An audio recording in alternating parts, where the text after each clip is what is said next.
Evelyn Price sat on the hard bench at Dusmer Station, with her wedding dress pulled tight around her knees, like fabric could hold her life together. The wind kept tossing prairie dust onto the white lace, turning it gray, one cruel pinch at a time. 3 days had passed. 72 hours of watching the tracks and the empty horizon, waiting for a man who never came. In her hands, she held the letter again.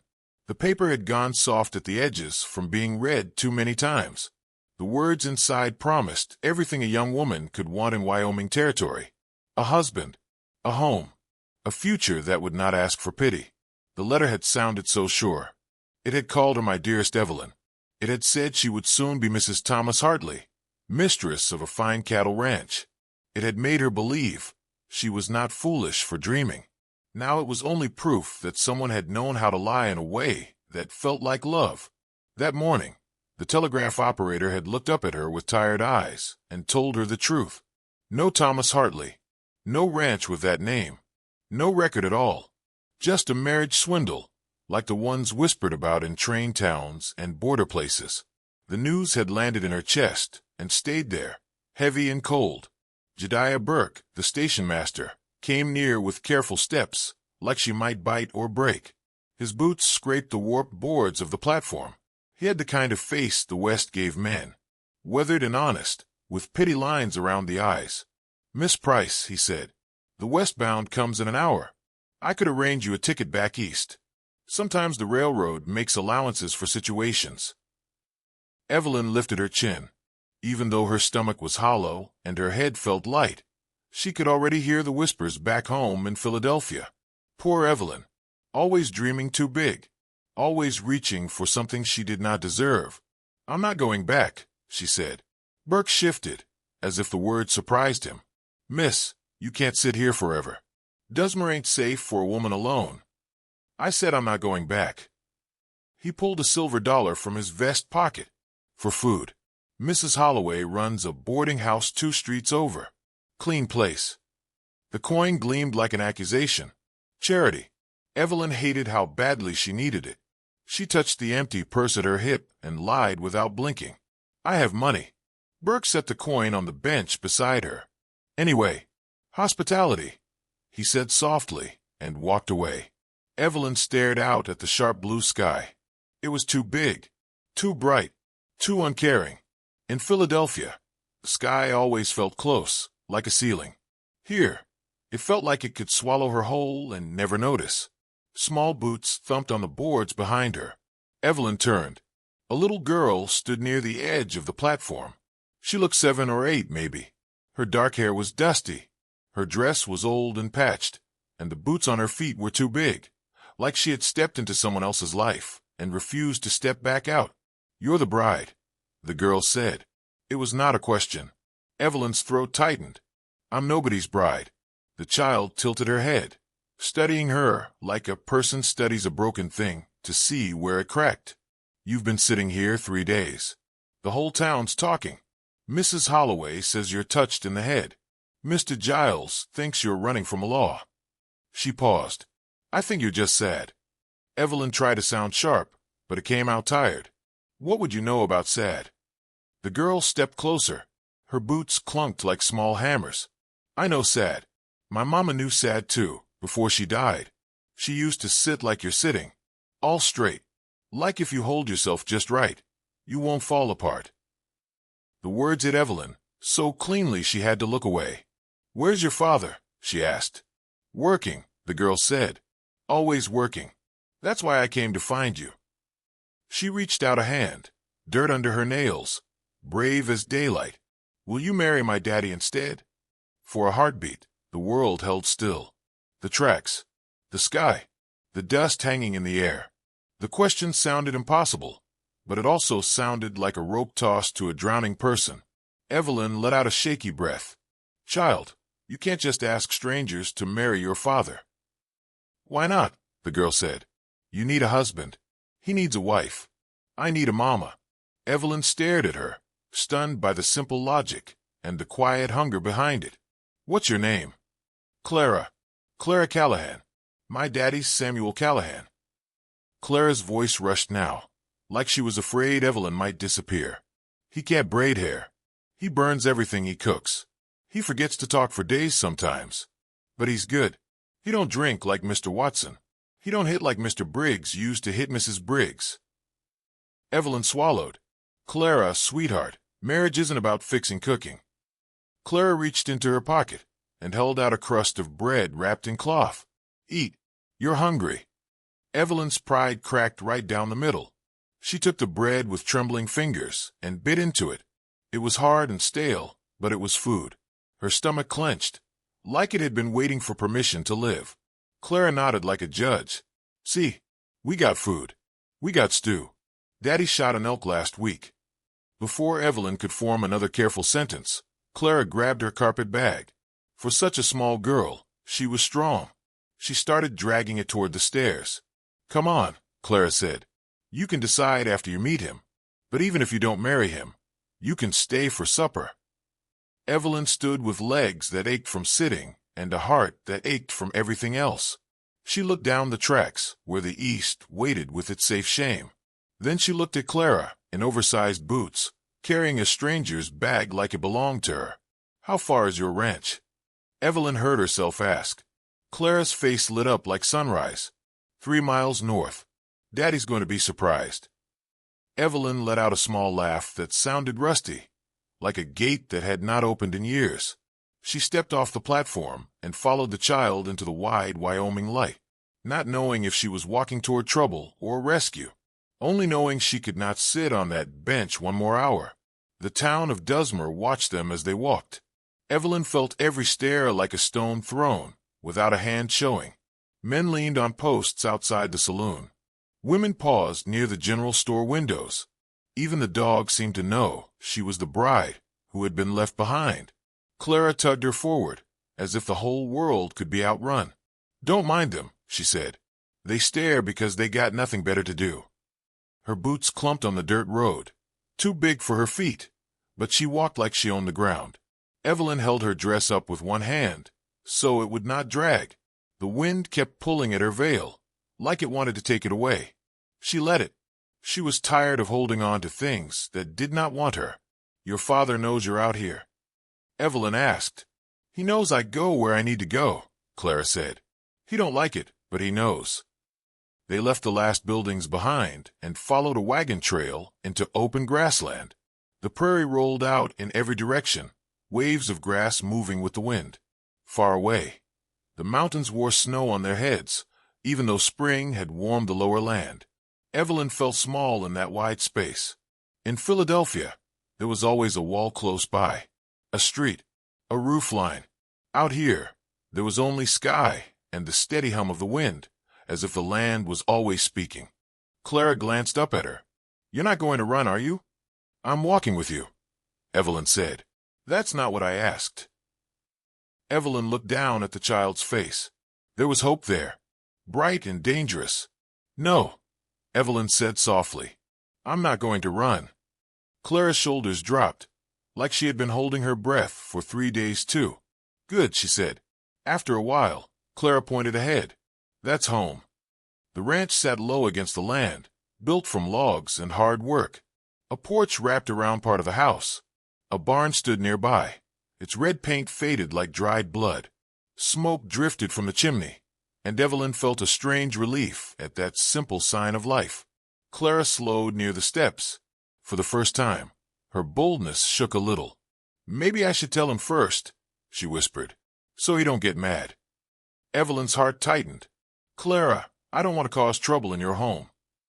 You're not trouble, Clara said fast. You're a solution. Before Evelyn could answer, Clara pushed the door open. Daddy, she called, loud enough for the whole prairie. I brought company. The room smelled of wood smoke, and something burned. It was a plain space, kitchen and sitting room together, but clean in a strict way.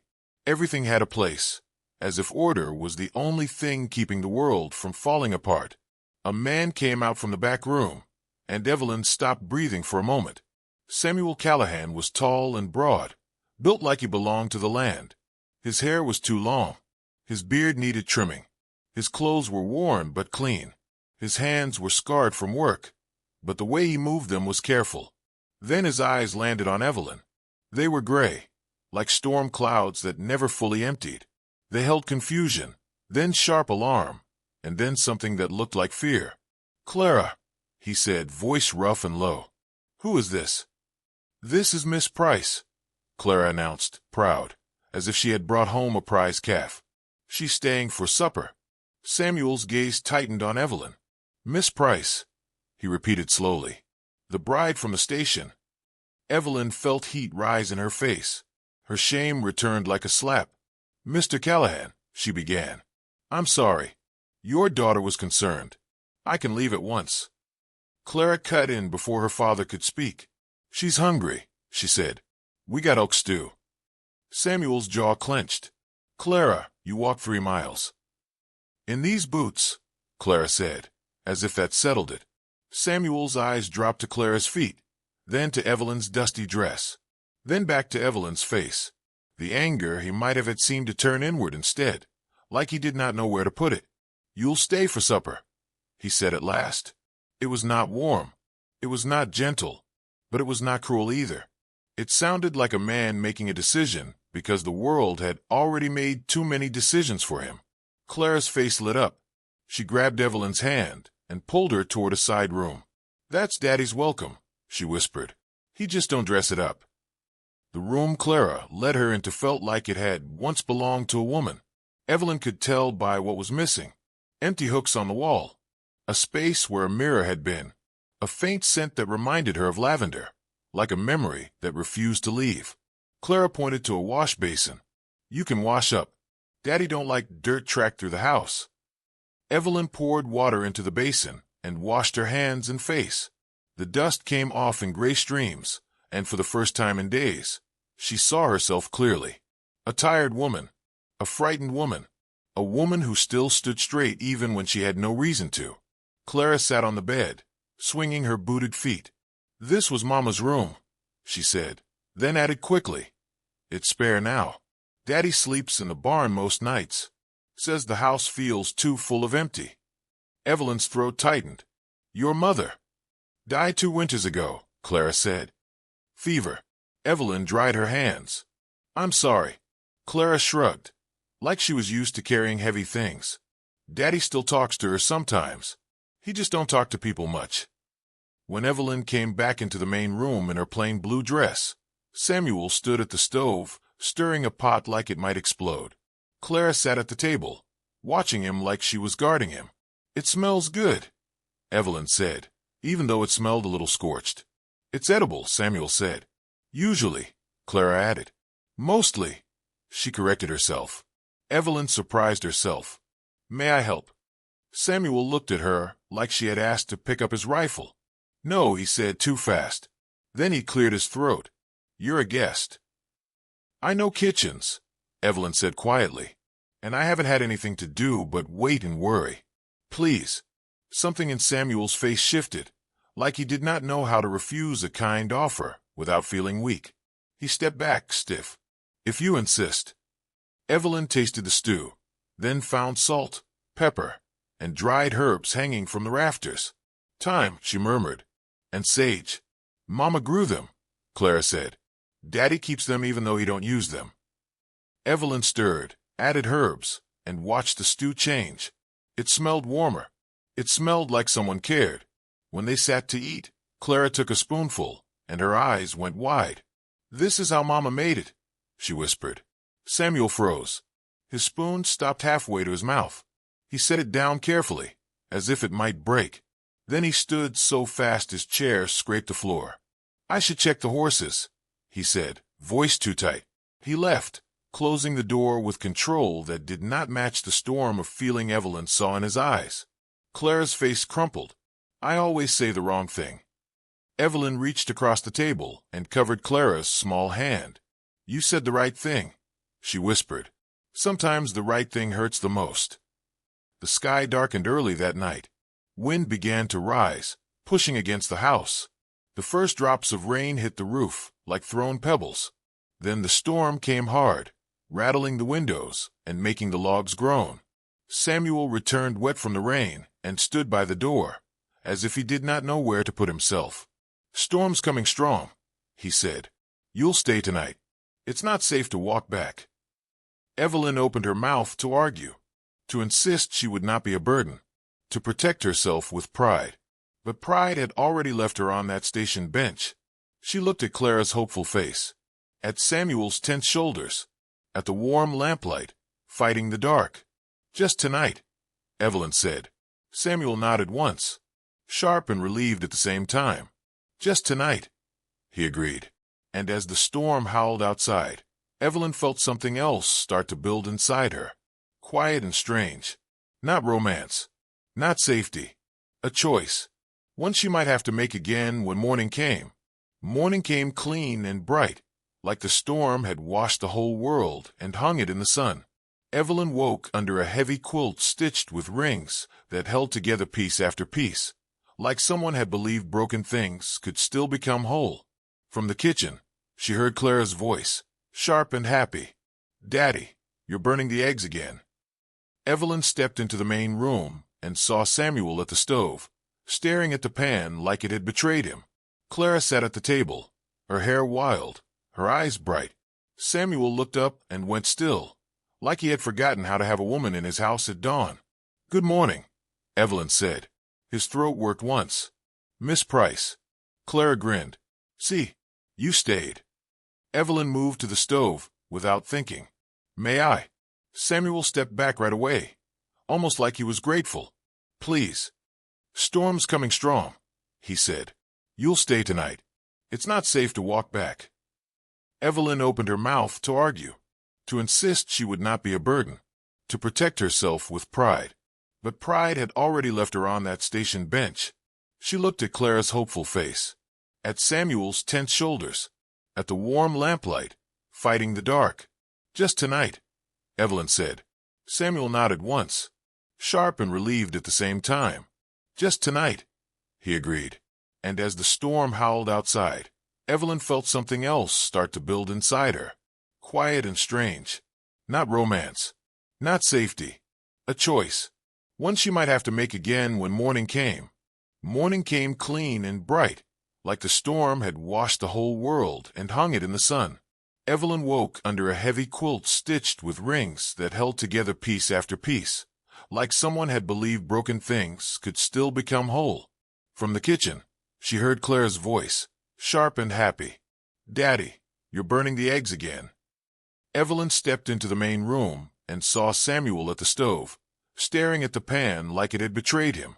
Clara sat at the table, her hair wild, her eyes bright.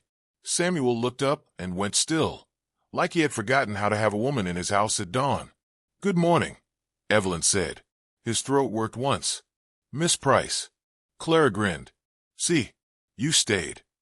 Evelyn moved to the stove without thinking. "May I?" Samuel stepped back right away, almost like he was grateful. "Please." Evelyn saved what she could, scraped the worst parts away, added what the pan needed, made the eggs taste like something meant for people who wanted to live. After breakfast, she braided Clara's hair. Slow and careful, Clara sat very still, like the braids were a promise that life could be steady again.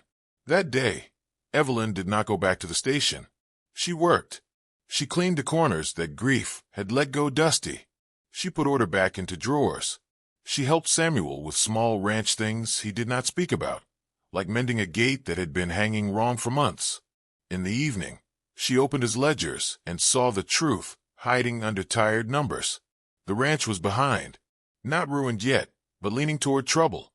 When a neighbor rode by and offered to take Evelyn back to town, Evelyn heard herself speak before she could second-guess it. "She's working here," Samuel said, stiff and flat. Evelyn lifted her chin. "For a while," she added, because she needed Samuel to hear it too. "I can help with the house and the books." Samuel's eyes met hers, storm gray, searching.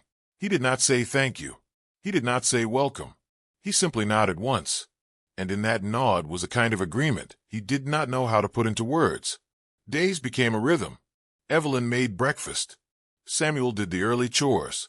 Clara followed Evelyn like a shadow, learning letters and manners and how to fold towels into clean squares. Samuel spoke little, but he began to sit at the table more. He began to let his eyes stay in the room instead of escaping to the door. Then Clara got sick. It started small. A cough. A warm forehead. By night, it turned into fever. Clara's skin burned hot and dry. Her little body shook. She called for her mother in a voice that was not fully awake. Samuel paced like a trapped man. His face went pale under the lamplight. He kept saying the doctor was too far. The night was too dark. The road was too rough. And none of those words hid what was really in his chest. He was afraid Clara would die the way Sarah had. Evelyn sat by the bed and kept Clara drinking water in tiny sips. She cooled the child's forehead with cloths. When Samuel tried to run outside, Evelyn caught his arm. "She needs you here," she said.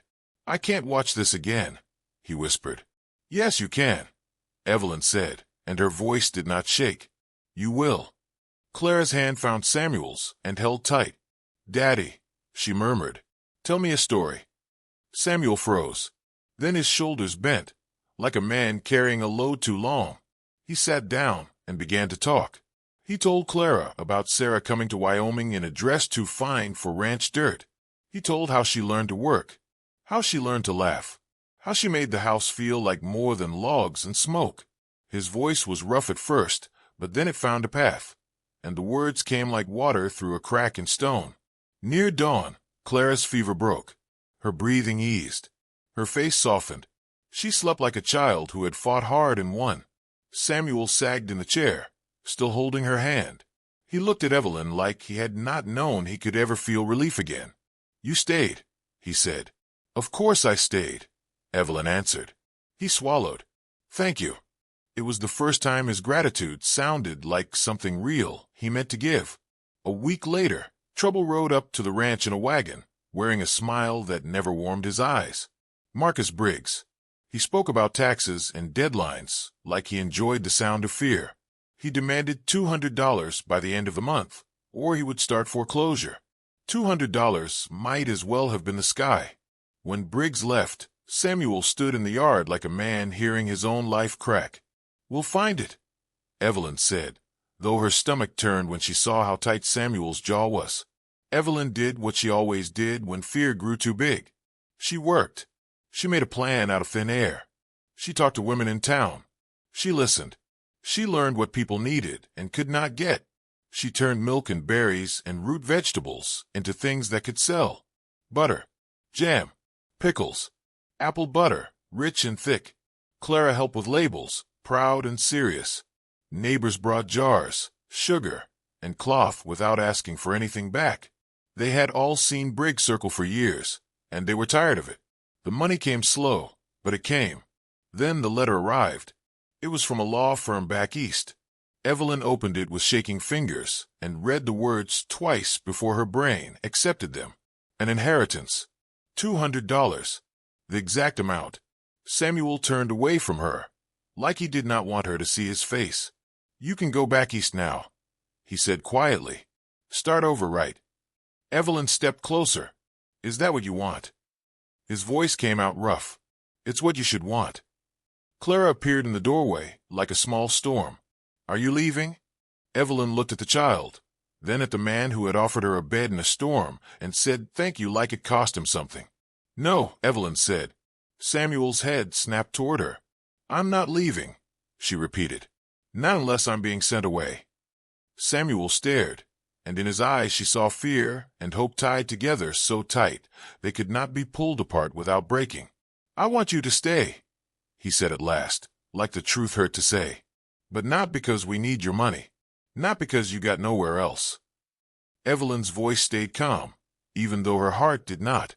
"Then we use the money to save the ranch," she said, "and I become a full partner. My name beside yours. Not a guest. Not hired help." Samuel's breath caught. Clara burst out. "Say yes, Daddy." Samuel looked at his daughter, then at Evelyn. Something in him shifted. The way ice shifts when the thaw begins. "Partners," he said. Evelyn took his hand. "Partners." They paid Briggs the next day. Evelyn went with Samuel and watched Briggs count the money with sour eyes. He left angry, but he left. For the first time in months, The ranch felt like it could breathe. That was when the past came riding back. Thomas Hartley. He was real after all. Polished and smug on a fine horse, smiling like he owned the world. He came to Dusmer saying he had come for his bride, as if 3 days on a station bench was a small mistake that could be fixed with a hat tip. Evelyn's blood turned cold.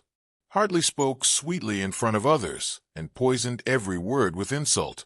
He hinted that Evelyn's honor was broken. He hinted that Samuel had stolen what was not his. Samuel stepped in front of Evelyn, silent and dangerous. Hartley smiled wider. "A wedding ring makes a lie respectable," he said. "Truth without one is just trouble." Evelyn felt something snap clean inside her. "I would rather be poor and judged in this house," she said, loud enough for the yard and the porch and the listening town, "than be safe in your lies." Hartley's eyes hardened. "You'll regret this." He rode away, but his shadow stayed. That night, half of Dusmer came to the ranch, not to gossip, but to stand guard with their presence. They had heard Hartley talking in town. They had heard the way he twisted stories. Reverend Morrison looked at Samuel and Evelyn and said what everyone was thinking. "If you mean to build a life together," he said, "make it plain. Don't let a snake write the story for you." Samuel's hand shook, but he lifted his head. He turned to Evelyn and did not hide behind silence. "I love you," he said.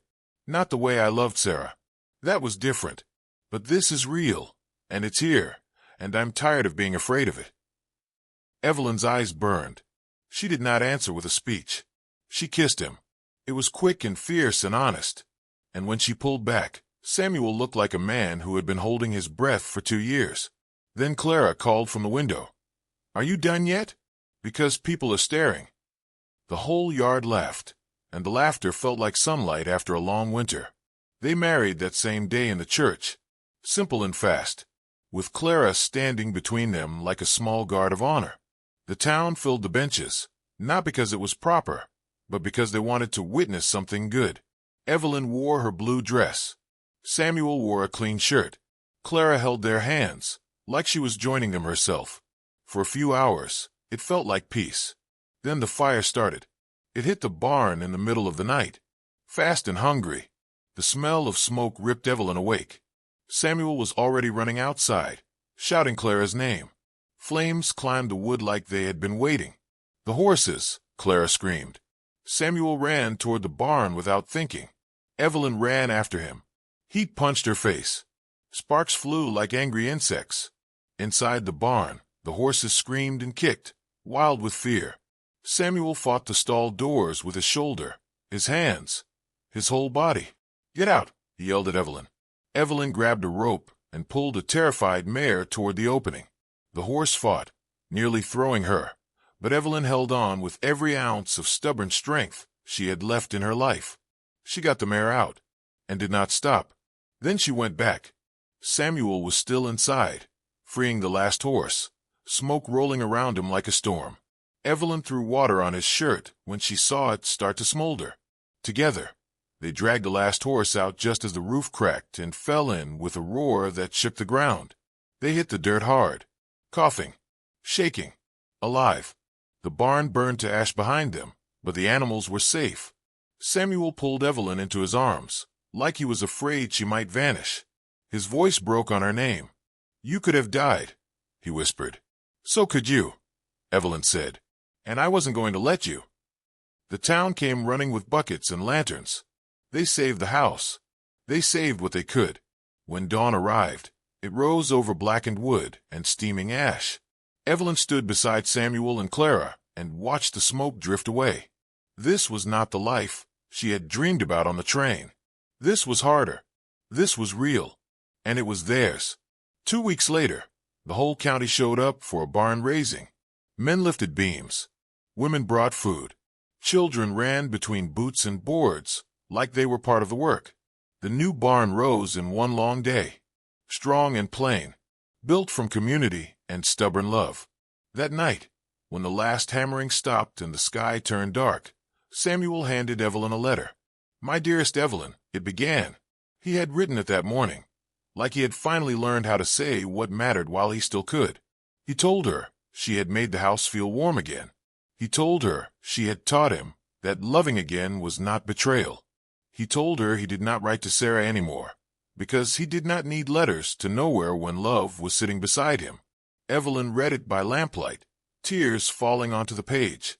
Not from shame, but from something softer. Outside, Clara caught fireflies in a jar and held them up like a lantern. "Look," she said, "falling stars." Evelyn smiled at the child in oversized boots, who had changed everything, with one brave question. On a station bench, Evelyn had once waited for a promise that was never real.